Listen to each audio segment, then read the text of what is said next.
영적 상태가 회복될 때 하나님이 사용하십니다. 라는 제목을 가지고 말씀을 증가하겠습니다. 오늘은 아모스거든요. 아모스 들어봤습니까? 맘모스가 아니고요. 아모스입니다. 성경에 아모스라는 그 성경이 있습니다. 아모스는 사람 이름입니다. 뜻은요, 짐을 지었다, 짐진자라는 뜻을 갖고 있습니다. 지난주에 얘기했던 요엘보다 이제 요엘이 이후 한 75년 이후에 사역 활동했던 선지자입니다. BC 760년에서 755년이라고 나와 있습니다. 북이스라엘이 망하기 한 38년 전이죠. 남유다가 망하기 174년 전입니다. 이 아모스라는 사람이 나와서 무슨 말을 했냐, 이게 중요합니다. 한마디로 얘기하면은 앞으로 아수르가 쳐들어올 것이고 북이스라엘이 멸망을 받을 것이다. 그리고 이스라엘은 어떻게 돌아올 것이다. 이런 예언을 하였습니다. 앞에 우리가 지금까지 봐왔던 성경의 그 예언서와 동일한 그런 내용의 패턴을 가지고 있습니다. 자, 이 아모스라는 사람을 통해서 저와 여러분들이 오늘 하나님의 음성을 들어야겠습니다. 한 주간 저와 여러분들의 하나님의 음성을 듣는 시간 되시기를 바랍니다. 첫 번째입니다. 아모스는 영적 상태가 회복된 사람이었습니다. 아모스 3장 7절 오늘 읽었던 말씀이죠. 주 여호와께서는 자기의 비밀을 그 종 선지자들에게 보이지 아니하시고는 결코 행하심이 없으시리라. 이렇게 나왔습니다. 하나님께서 이 아모스에게 말하지 않고 내가 하나님의 앞으로 될 일을 얘기하지 않는 법이 없다. 내가 분명히 하나님 자녀에게 또 이 아모스와 같은 선지자에게 내가 앞으로 어떻게 할 것인 것을 알려주겠다. 이 말씀입니다. 저와 여러분들은요, 아모스와 같이 구원받은 하나님의 자녀입니다. 그렇기 때문에 아모스가 받았던 축복 동일하게 받을 수 있습니다. 앞으로 어떤 일이 벌어지겠습니까? 우리의 미래는 어떻게 될 것이며 우리가 하고 있는 그 일에 대해서 우리의 가정은 미래에 어떻게 되겠습니까? 한국 땅은 어떻게 될 것이고 전 세계는 어떻게 변할 것입니까? 우리는 분명히 성경에 약속하시기를 알려주겠다고 하거든요. 미래를 모르고는 우리가 어떻게 미래를 정복하고 다스릴 수 있겠습니까? 성경은 재밌게 얘기해요. 결코 행하심이 없으리라. 무슨 말입니까? 선지자들에게 보이지 아니하시는 결코 행하심이 없다. 반드시 너희들에게 앞으로 되어질 일 보여주겠다는 겁니다. 우리 영균 형제에게 이 사무실에 통해서 하실 일을 앞으로 보여주겠다는 겁니다. 자, 첫 번째입니다. 1번에 1번. 아모스는 주옥과 부옥이 바뀐 사람이었습니다. 하나님의 앞으로 미래를 보여주겠다. 지난주 요엘서의 말씀도 동일하지 않습니까? 너희가 장래일을 볼 것이다. 그런데 그냥 아무에게나 보여주는 게 아니죠. 이 아모스에게 보여줬는데 이 아모스는 어떠한 사람인지를 우리가 확인을 한번 해봐야 됩니다. 이분은 주옥과 부옥이 바뀐 사람입니다. 무슨 말입니까? 아모스는요, 목축업을 하는 뽕나무를 재배하는 사람이었습니다. 쉽게 말하면은 농부죠. 그런데 이 농부가 이 성경을 적었다. 그거는 그냥 아무나 할 수 있는 일이 아니거든요. 그래서 많은 사람들이 이렇게 생각합니다. 이 아모스는 학자였는데 세상을 보기 싫어서 이게 들어가서 농사 짓고 있었다. 이렇게 해석하는 사람이 많이 있습니다. 그래서 은둔자다. 뛰어난 학자이면서 은둔자다라고 해석을 합니다. 저는 그렇게 보지 않거든요. 성경은 그렇게 똑똑한 사람만 쓰지 않습니다. 베드로서를 쓰는 사람도 베드로도 무식한 사람이었고요. 성경은 똑똑하고 뛰어난 인물을 쓴 것이 아니라 하나님을 아는 사람을 또 하나님을 체험한 사람을 사용했습니다. 아모스가 농부인 건 많지만요, 그건 자기의 자비예요. 저와 여러분도 마찬가지지 않습니까? 우리는 가정에서 해야 될 일이 있고요. 직장에서 해야 될 일이 있고 또 공부로 또 여러 가지 해야 될 일이 있습니다. 그건 우리 자비입니다. 어떻게 보면 당연히 해야 될 일입니다. 근데 그것이 우리가 주업이 되면은 사실상 불신자하고 싸워서 이기지 못합니다. 이 아모스는요, 비록 농부였지만 자기가 가지고 있는 일은 주업인 겁니다. 부업인 겁니다. 주업이 뭐였습니까? 바로 하나님 말씀을 가지고 세상을 살리겠다. 예, 이 사람이 바로 이 일을 바로 주업인 겁니다. 저와 여러분들이 오늘 당장 바꿔야 될 것이 뭐냐 하면은 주업과 부업을 바꾸는 작업을 시작해야 됩니다. 우리는 많은 일을 해야 되지만 그 많은 일의 목적이라면은 사실상 불신자의 수준을 뛰어넘지 못합니다.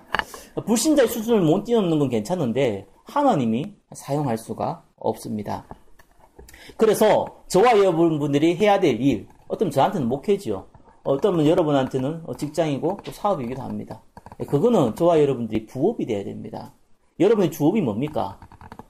예수 그리스도를 알고 그분의 영광을 위하여 전도와 선교를 위한 전도자로 살아가는 것이 여러분의 주업이 되어야 됩니다. 대통령으로 부름받았지만 대통령이 부업이고 하나님을 섬기는 일이 주업이 있던 사람 많이 있습니다. 그 중에 우리가 미국 대통령 유명한 사람 알지 않습니까? 아브라함 링컨요. 오래전에 죽었지만 또 지금 살아있는 현직 대통령 했던 분, 우리 지금 91세라 그러는데요. 지미 카터 전 대통령도 사실은 이 사람도 하나님을 섬기는 분명한 하나님의 자녀죠. 이분이 이 대통령으로 임기할 때 단 한 번도 주일 예배를 빠뜨리지 않았다고 합니다. 저와 여러분들이 강대국 미국 대통령만큼의 일을 하지 않지 않습니까? 그런 대통령도 한 번도 예배를 빠지지 않았다 그래요. 근데 원래 이 사람이 주업이 뭐냐? 주일학교 교사거든요. 대통령은 부업이에요. 근데 대통령 시기에는 주일학교 교사를 할 수 없는 거예요. 그래서 이 사람이요, 이 대통령을 그만두고 나서부터 그때부터는 한 번도 빠짐없이 주일학교 교사로 활동을 했습니다. 그래서 그분이 많은 봉사활동을 했는데 하면서 꼭 5일만 일을 해요. 왜 5일만 일을 하느냐? 토요일과 주일은 교회 가서 주일학교 교사로 활동을 해야 되기 때문입니다. 그 사람이 뒤에서 남긴 중요한 또 재미있는 예화들이 있죠. 이 지미 카터 전 대통령이요, 나이도 많지만요, 지금 암이 걸려가지고 이제 오늘 내일 하는데 마음이 참 평하다, 이런 내용도 유튜브에서 좀 확인도 하게 됩니다. 이 사람이요, 오래전에 죽었던 박정희 대통령을 만나서 뭐라고 얘기했냐면요, 예수 믿으라고 그랬어요. 이 박정희 대통령이요, 생각해보겠다고 얘기를 했습니다. 그러고 나서 총 맞아 죽었잖아요. 그리고 1994년에요, 김일성 만났어요. 김일성 만나가 핵 문제 때문에 정치적으로 만났어요. 만나고 나서 뭔 얘기했냐? 예수 믿으라고 그랬어요. 알겠다 얘기했어요. 그러고 나서 김일성 죽었어요. 그래서 한때는 이 사람이 죽음의 사자다라고 농담을 할 정도로 이런 얘기가 있었죠. 얼마 살아있는 인생이 얼마 남지 않았지만 이분은 아직까지도 주일을 빠뜨리지 않고 하나님 앞에 예배드리는데 자기의 주업으로 삼고 살아가고 있습니다. 아모스는 농부처럼 보이지만 이스라엘을 살릴 만한 그러한 사람이었습니다. 그래서 하나님이 농부인 아모스를 선택했지요. 그것이 아모스의 현재 영적 상태였습니다. 저 또한 목회를 통해서 여러분 또한 여러분의 업을 통해서 우리가 최선을 다해야겠지만 그거는 부업이요. 여러분의 주업은 반드시 하나님을 섬기며 복음 전하는 전도자로 사시기를 바랍니다. 1분에 2번 보니까 아모스는 복음의 비밀을 가지고 있던 사람이었습니다. 복음과 복음의 비밀은 다릅니다. 뭐가 다릅니까? 현장에서 여러분 복음의 비밀을 모르는 사람 굉장히 많습니다. 대충 그냥 알고 있다가 살아가다가 어느 날 큰 문제 닥쳐가지고 넘겨서 돌아오지 못하고 헤매고 있는 사람 많이 있습니다. 이번 주에 이렇게 영양탕이라고 그러죠. 개고기 집인데요. 거기 가서 여자 주인을 한번 만났습니다.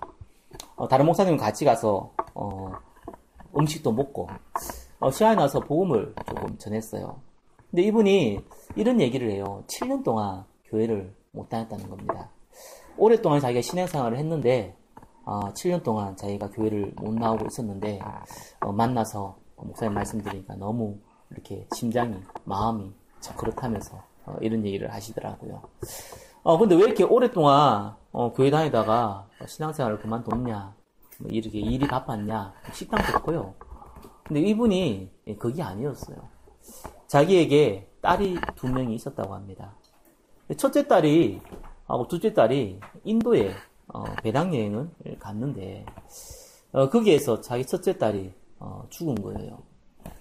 그래서 이분이 너무 낙심을 해가지고 교회를 그만둔 거죠.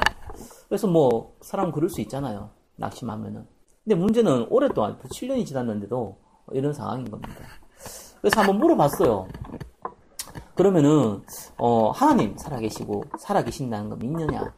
아니 불신자도 아니고 오랫동안 수십 년을 신앙생활을 했는데 어떻게 보면 조금 기분 상하는 질문일 수도 있잖아요. 근데 내 느낌에는 이분은 구원받은 사람 아니라는 생각이 들더라고요.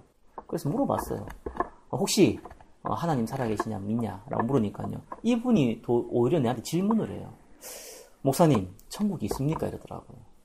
그래서 왜 갑자기 그런 질문하느냐? 자기가 딸이 죽었는데 자기가 천국에 있다면은 천국 가서 볼 수 있지 않겠냐? 이제 그 마음으로 물은 거예요. 그럼 자기는 자기 둘째 딸은 살아있으니까 둘째 딸하고 해외에 이름을 까먹었어요. 어디 900km가 되는 성지순례가 있대요. 걸어다니는 거. 뭔가를 깨달아 보려고요. 불교처럼. 자기 둘째 딸과 900km면 말이 900km죠. 몇 달 동안 그걸 걸었대요. 걸어가다가 어떤 한국에서 온, 그것도 해외에서 또 한국 사람을 만났어요. 한국에서 온 천주교 신부를 만난 거예요. 그 천주교 신부에게 물은 거예요. 천국이 있냐고. 신부가 뭐라고 얘기했겠습니까? 죽어봐야 합니다. 이렇게 얘기한 거예요. 그래서 이 사람이 답을 하나 든 거예요. 그래, 죽어봐야 하는구나. 이게 뭡니까? 이거 아무것도 아닌 답도 아니고요. 이거는 진짜 누구 말대로 아무것도 모르고 구원도 모르고 복음도 모르고 아무것도 모르는 상황에 있는 겁니다. 그래서 복음을 다시 설명했습니다. 왜 예수님이 십자가에 죽으시고 부활하셔야 하는지, 그리고 그분을 믿는다는 말은 무슨 말인지, 영접하는 자 곧 그 이름을 믿는 자는 하나님의 자녀가 되는다는 말이 무슨 말인지 설명해 드렸습니다. 그리고 천국과 지옥은 상상 속에서 있는 개념이 아니라 실제 존재하는 곳이고, 죽음 위에는 반드시 천국과 지옥이 바로 갈리고, 구원받은 자는 반드시 천국 가고, 그렇지 못한 자는 반드시 지옥 간다는 것도 알려드렸습니다. 그리고 복음은, 한 번 받은 복음은 영원히 바뀌지 않는다는 것도 알려드렸습니다. 이분이 너무 갈급한 상황에서 예수님을 영접을 하더라고요. 그 신월동에 있는 분인데, 신월동에 있는 목사님 연결해 드렸습니다. 이렇게 현장에는 복음을 전혀 모르고 있는 분들 많이 있습니다. 저는 이분이 한 번도 예수님에 대해서, 십자가와 부활에 대해서 안 들었다고 생각지 않거든요. 분명히 들었어요. 분명히 그분을 믿으면 구원받고 천국과 지옥이 있다는 것도 분명히 수십 년의 신앙생활을 했는데 안 들었겠습니까? 안 들은 게 아니잖아요. 그냥 대충 들은 거죠. 그냥 내가 살아가는데 종교가 필요한데 그 중에 기독교를 하나 선택했는데, 야 목사님 그렇게 얘기하니까 그렇게 들은 거예요. 그렇지만 전혀 믿지 않은 겁니다. 그렇게 어려움 당하고 복음을 깨닫는 거 보면서 하나님께서는 이 복음의 비밀을 저런 상황을 만들어서 깨닫게 하시는구나, 이렇게 알게 되더라고요. 십자가와 부활의 의미를 알고 영접할 때 반드시 구원이 임합니다. 저와 여러분들은 구원받은 하나님의 자녀입니다. 또한 하나님의 성령으로 영원히 내주하시고 인도하십니다. 그리고 이 구원은 절대로 바뀌지 않습니다. 눈이 안 보이게끔 주의 천군, 천사들이 여러분들을 분명히 보호한다고 성경에 나와 있습니다. 눈이 안 보이게끔 이 사단이 또 공격하기 때문에 저와 여러분들에게 이 사단의 건세, 이 지옥과 이 귀신의 건세를 꺾을 수 있는 능력도 주셨다고 나와 있습니다. 그래서 우리는 불신자처럼 먹고 사는 수준이 아니라 다른 사람을 살리는 전도자로 부르셨다고 나와 있습니다. 그래서 이를 놓고 기도할 때에 하나님의 나라가 임하고 성령이 역사한다고 나와 있습니다. 그 결과 전도할 문이 열리고 제자의 문이 열리고 복음 경제의 문도 열린다고 나와 있습니다. 이걸 보고 복음이라 그러거든요. 근데 문제는 이 복음이 아니라 이 복음의 비밀입니다. 아무리 들어도 이것이 내 것이 안 되면 아무 소용이 없는 거예요. 이것이 진짜로 믿어지지 않으면 아무 소용이 없는 겁니다. 그래서요, 복음과 복음의 비밀은 다른 겁니다. 이 비밀을 어떻게 하면은 알 수 있습니까? 성경은 이렇게 얘기해요. 내가 너를 생각나게 하고 깨닫게 하겠다. 그게 성경의 답이에요. 여러분, 복음은요, 진짜 하나님 은혜거든요. 이거 알 수가 없어요. 근데 문제는요, 우리 속에 불신앙이라는 게 있어요. 우리 속에 상처라는 게 있기 때문에 이게 믿는데 안 믿어진다니까요. 믿는데 이것을 사실상 내하고는 별 상관없다니까요. 그래서 하나님의 말씀을 듣고 은혜 가운데 우리가 이 복음의 깊이를 깨달으면 좋은데 그게 안 되니까 하나님은 자꾸 다른 방법을 쓰시는 거예요. 그것이 대표적인 것이 고난이고 어려움이에요. 그래서 영적 상태를 바꾸어 놓고 복음을 다시 깨닫게 만드시는 겁니다. 지금 이스라엘 백성이요, 곧 아수라에 멸망당하거든요. 그리고 나서 이스라엘 백성이 돌아와요. 왜냐하면은 지금 잘 먹고 잘 살거든요. 별로 사는데 큰 어려움 없이 지금 살고 있단 말이에요. 그래서요, 강대국인 아수르를 지금 붙인 거예요. 또 붙일 거라는 거예요. 뭐 아수르 얘기는 우리 요나스 얘기할 때 다시 얘기하겠지만 이 아수르라는 민족이 특이한 민족이에요. 얼마큼 강대국이었나? 아시리아라고 하는데요. 뭐 강대국도 강대국이지만 얼마큼 잔인했냐 그러면요. 전쟁을 딱 붙으면은 만약에 항복해라 그러면 항복 안 하잖아요. 그러면요 다 죽여요. 어린아이부터 어른까지 싹 다 죽이는 것이 아수르의 이 군사 전략이었어요. 포로 이런 거 없어요. 다 죽여버려요. 죽일 때 그냥 죽이는 것이 아니라 그 아기 가진 임산부는요 발로 차서 죽이고요. 태어난 아기는요 맷돌에서 갈아 죽입니다. 이렇게 잔인한 민족이었어요. 근데 전쟁을 시작하는데 상대가 항복했다. 그러면 어떻게 하느냐? 남자를 싹 다 모아가지고요 다른 나라의 노예로 팔아버려요. 그리고 그 나라에 있는 사람들을 싹 다 잡아가가지고요 다른 나라에 또 팔아요. 그래서 혼혈 정책을 써버려요. 민족성을 말살시켜서 절대로 대들지 못하도록 만들게 하는 것이 이 아수르 군대였습니다. 자, 이런 군대가 와서 북이스라엘을 멸망시키는 것이죠. 저와 여러분들은 잘 아셔야 됩니다. 우리는 구원받은 하나님 자녀이기 때문에 예배 안 드려도 구원받아요. 그런데도 우리가 예배를 왜 드립니까? 우리는 기도 안 해도요, 하나님은 반드시 저와 여러분을 천국으로 인도하십니다. 그런데 왜 우리가 기도합니까? 우리가 솔직히 하나님 말씀을 대충 들어도 돼요.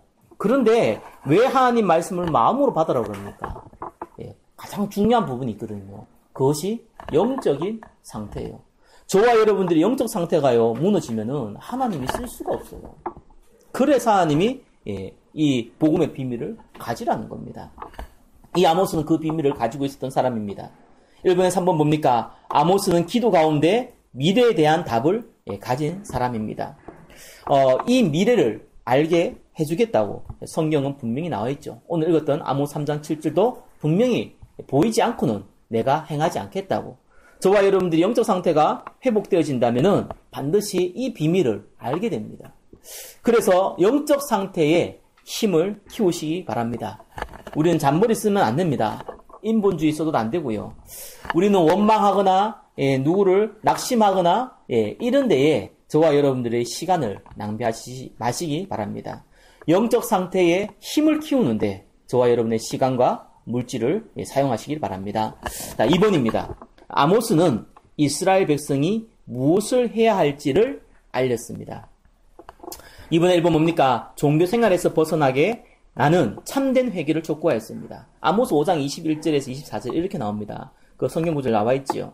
내가 너희 절기들을 미워하며 멸시하며 너희 성회들을 기뻐하지 아니하나니 너희가 내게 번제나 소제를 드릴지라도 내가 받지 아니할 것이요 너희의 살찐 희생의 화목제도 내가 돌아보지 아니하리라. 너의 노래소리를 내 앞에서 그칠지어다. 내 비파소리도 내가 듣지 아니하리라. 오직 정의를 물같이 공의를 마르지 않는 강같이 흐르게 할지니라. 무슨 말입니까?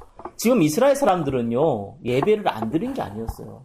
지금 이스라엘 사람들은요 저와 여러분은 다르게 3일에 한 번씩 11조를 드리고요. 지금 이스라엘 사람들은요 황소나 염소나 매번 번제를 드려서 하나님 앞에 예배를 드리면요 비파 소리로 찬양을 하면요 항상 이렇게 습관적으로 예배를 드렸던 그러한 민족입니다. 그런데 하나님이 안 받겠다는 거예요. 왜 그러냐면요 그게 종교가 되어버렸기 때문에 그래요.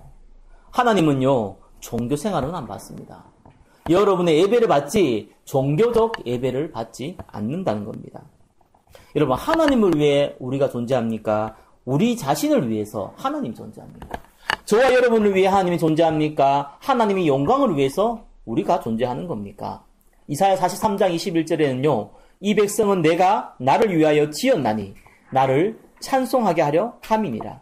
예, 저와 여러분은 하나님을 위해서 존재하는 존재입니다. 이렇게 얘기하니까요. 어떤 사람은 그러더라고요. 아니, 그럼 우리가 로봇입니까? 우리가 장난감입니까? 왜 우리가 하나님을 위해서 존재합니까? 라고 묻습니다. 예, 그건 몰라도 한참 몰라서 그런 거예요. 그것이 창조의 원리예요. 물고기가 물속에 있고 나무가 땅에 있을 때에 행복한 삶을 누리듯이 저와 여러분들은 하나님의 영광을 위하여 살 때 진짜 행복한 삶을 살 수 있기 때문에 저와 여러분들이 하나님의 영광을 위해서 사는 것이 존재의 목적이고 또 축복의 방법인 것입니다. 근데 이렇게 이스라엘 사람들은요, 이것을 잃어버렸어요. 그러니까 뭐라 그럽니까? 시끄럽다는 거예요, 하나님이. 찬양하지 말라는 거예요. 내 귀가 아프다는 거예요. 예배 드리지 말라는 거예요. 막 냄새 난다는 거예요. 예? 소재하고 번제하고 하지 말라는 거예요. 왜 그렇습니까? 너희들이 하나님의 공의를 무시하고 하나님의 말씀을 무시하고 습관적으로 그냥 주일이니까 예배 드리고 말씀 듣고 이러니까 시끄럽다는 거예요. 그래서요, 이 이스라엘 사람들은요, 어떻게 종교생활을 했냐? 한쪽 사람들은요, 우리 백성만 하나님이 우리를 구원하신다. 저 이방 사람들은 다 쓰레기다.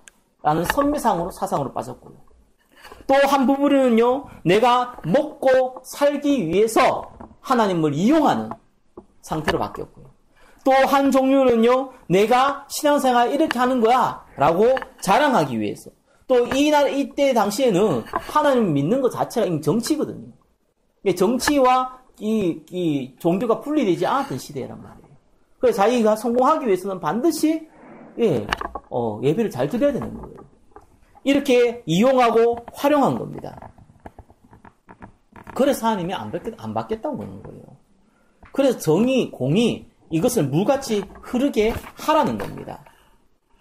저는 신앙생활 오래 한 사람보다 처음 믿는 사람들이 더 신앙생활을 잘하는 거 봅니다. 99%가 그렇습니다. 그런데 그냥 신앙생활 오래 하다 보니까 좀 매너리즘이 빠지고 종교생활 한다. 이 정도는 괜찮은데요. 오히려 불신자보다 못하게 되는 경우 많이 있습니다. 저는 전도하면서 성경에서요, 성령 방해죄는 앞으로 오는 그 어떤 것도 제사함을 받지 못한다고 성경에 나와 있거든요. 여러분, 성령 방해죄가 뭔 줄 압니까? 감히 하나님을 방해하는 죄. 성령은 딱 하나밖에 없어요. 생명을 방해하는 것. 전도 방해하는 것이요. 여러분, 성령 해방죄입니다. 물론 성령 해방죄를 꼭 이렇게 얘기할 수 있냐라고 묻는다면은 여러 가지 문제가 생기겠지요. 그러나 생명 구하는 것보다 중요한 게 없거든요. 여러분, 성령의 역사는 아무 때나 일어나는 거 아닙니다. 그렇잖아요. 생명을 살리지 않는 데는 성령의 역사가 일어날 이유가 없어요. 여러분, 미사일 쏘는데 저 지 않는 데 쏘는 사람 아무도 없습니다. 중요한 데 폭격하기 위해서 미사일 쏘듯이 하나님의 성령의 역사는요, 아무 데나 일어나는 게 아니에요. 반드시 생명을 살리고 생명을 돕는 데 일어나는 겁니다. 그게 성령의 역사예요. 그걸 방해한다. 저는요, 불신자가요, 제가 전도할 때 방해한 거 한 번도 본 적 없습니다. 왜 못하느냐? 할 수가 없어요. 뭘 알아야지 방해를 하지. 그런데요, 예수도 안 믿으면서 믿는지 안 믿는지도 모르겠는데 교회 왔다 갔다 하는 사람이요, 복음 전할 때요, 방해해요. 막 그런 얘기 하지 말라면서. 딱 물어보는 기독교인이에요. 와, 무섭대요. 그래서 갈라디아 3장 3절 뭐라 합니까? 너희가 이같이 어리석냐? 성령으로 시작하였다가 육체로 마치겠느냐? 이런 종교생활 할 때 이렇게 무서운 일을 벌여집니다. 이스라엘 사람들이 종교생활 해가지고 결국은 재앙이 임했어요. 그냥 임한 게 아니에요. 여러분이 좀 어려움 당한다, 이런 문제가 아니에요. 한 나라가 망해버려요. 그 후대가 멸망받아요. 그래서 이거를 빨리 돌이키라는 거예요. 그러면 내가 너희를 용서하겠다는 거예요. 하나님의 음성을 들으시기 바랍니다. 2분의 2번 뭡니까? 하나님의 말씀을 마음으로 받는 것을 촉구하였습니다. 아모스 8장 11절에 이래 나옵니다. 주 여호와의 말씀이니라. 보라, 날이 이를지라. 내가 기근을 땅에 보내리니 양식이 없어 주림이 아니며 물이 없어 가람이 아니요 여호와의 말씀을 듣지 못한 기갈이라. 다른 문제가 아니라는 겁니다. 말씀이 없다는 거예요. 아니 항상 말씀 듣는데요. 아니라는 거예요. 말씀이 없다는 거예요. 30년을 신앙생활 해놓고 나서 자녀가 문제가 생겨가지고 내 천국이 있냐 지옥이 있냐 이런 질문하는 조금 전에 얘기했던 그런 상황과 같다는 거예요. 그래서 말씀이 없다는 거예요. 마음을 받지 않았기 때문에 전부 다 참 좋아요. 아 이렇구나. 여러분 감 잡았다는 알죠? 감 잡고 있어요. 아 그런 거구나. 아 복음이 이런 거구나. 감 잡았어요. 그래가지고는 절대로 그 사람 안 바뀝니다. 그래가지고 절대로 말씀 역사를 안 합니다. 예, 말씀을 그대로 믿고 마음으로 담으시기 바랍니다. 그래서 하나님께요 빨리 이거 얘기하는 거예요. 여호와의 말씀을 들으라는 거예요. 항상 듣지만 진짜 들으라는 거예요. 가짜로 듣지 말고 참조하지 말고 진짜로 내 마음에 담으라는 거예요. 이번에 3번입니다. 이때 무너진 다윗의 장막이 회복될 것을 예언하였습니다. 아모스 9장 11절. 그날에 내가 다윗의 무너진 장막을 일으키고 그것들의 틈을 막으며 그 허물어진 것을 일으켜서 애적과 같이 세우고.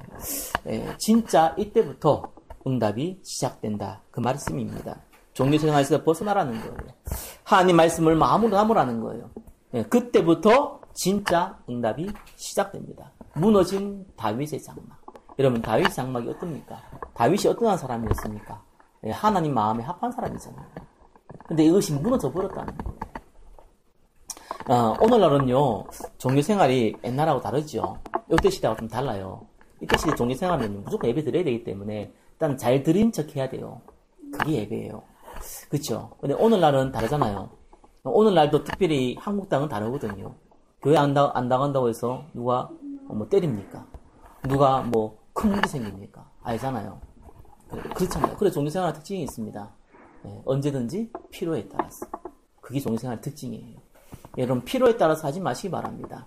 하나님의 은혜는요 필요에 따라서 오지만 여러분 필요에 따라서 신앙생활 하는 게 아니에요. 여러분의 인생을 하나님 앞에 드리시기 바랍니다. 이 영적 상태가 회복되어지면요 그때부터 하나님은 저와 여러분들을 사용하시는 겁니다. 저는 장담하거든요. 지금 핍박의 시대는 아니잖아요. 한국 땅이요. 저 북한은 핍박의 시대가 맞거든요. 하나님께서는 로마로 말미암아 300년 동안 핍박받았던 이 초대교회 사람들에게도요. 하나님은 특별한 몇몇 사람을 세워서 이 가이오 같은 사람을 세워서요. 카타콤에 숨어있는 많은 기독교인들을요. 다 먹여 살렸어요. 하나님은요. 아합이라는 이 악한 왕이 있을 때도요. 이 핍박의 시대도요. 오바다라는 사람을 통해서요. 100명의 선지자를 숨기고 먹였어요. 하물며요. 이 시대에 복음 전하기 위해서는 저와 여러분들이 반드시 아셔야 됩니다. 이 시대는 지금요. 너무 빠른 시대잖아요. 비행기 타고 하루 만에 미국 갈 수 있는 시대잖아요. 그렇죠? 네, 그렇게 시대이기 때문에 이제는 얼마든지 어느 곳에든지 복음 전할 수 있는 좋은 시대가 왔어요. 인터넷으로 전 세계가 다 통합되는 시대가 왔어요. 이제는 너무너무 활발하게 움직이는 시대예요. 네, 그러려면 뭐가 있어야 됩니까? 반드시 저와 여러분들은 영적 힘이 있어야 되고요. 반드시 저와 여러분들은 경제에 있어야 돼요. 그것이 하나님 방법이에요. 그래서 저는 반드시 장담하는데 이 시대에 복음 가진 사람은 경제의 축복을 받는 것이 아니고 반드시 받아요. 왜요? 그래야지 전도할 수 있어요. 누가 돈으로 전도합니까? 돈으로 전도해야 될 시대가 있어요. 지금 이 시대는요, 돈이 있으면 많은 전도를 할 수 있어요. 옛날은 돈이 있어도요, 힘들어요. 뱀처럼 지혜로워야 되는데 지금은요, 많은 걸 할 수 있는 시대가 왔어요. 근데 누구한테 하나님이 복음 경제를 붙이겠습니까? 저 재벌들한테 복음 경제 붙이겠습니까? 아니요. 세상 유지하기 위해서 경제를 붙이시죠.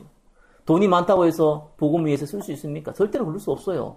하나님의 은혜를 받지 못한 사람은 그렇게 할 수 없어요. 그 사람에게 주어진 경제는 타락 경제요, 우상 경제요, 세상 경제입니다. 저와 여러분들은요, 복음 경제 가지시기 바랍니다. 진짜 응답 받으시기 바랍니다. 지금 소수가 모였지만 하나님께서는 두세 사람이 내 이름 모인 곳에서 나도 너희와 함께 있겠다고 약속을 했고요. 성경에요, 예수님도 12제자만 남겨놓고 가셨어요. 결국은 소수가 세상을 변화시킵니다.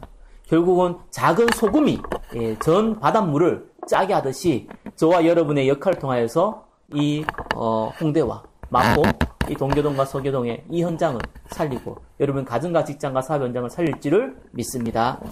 기도하겠습니다. 하나님, 영적 상태가 회복되는 데에 우리의 에너지를, 우리의 시간을, 물질을 사용할 수 있도록 축복하여 주옵소서.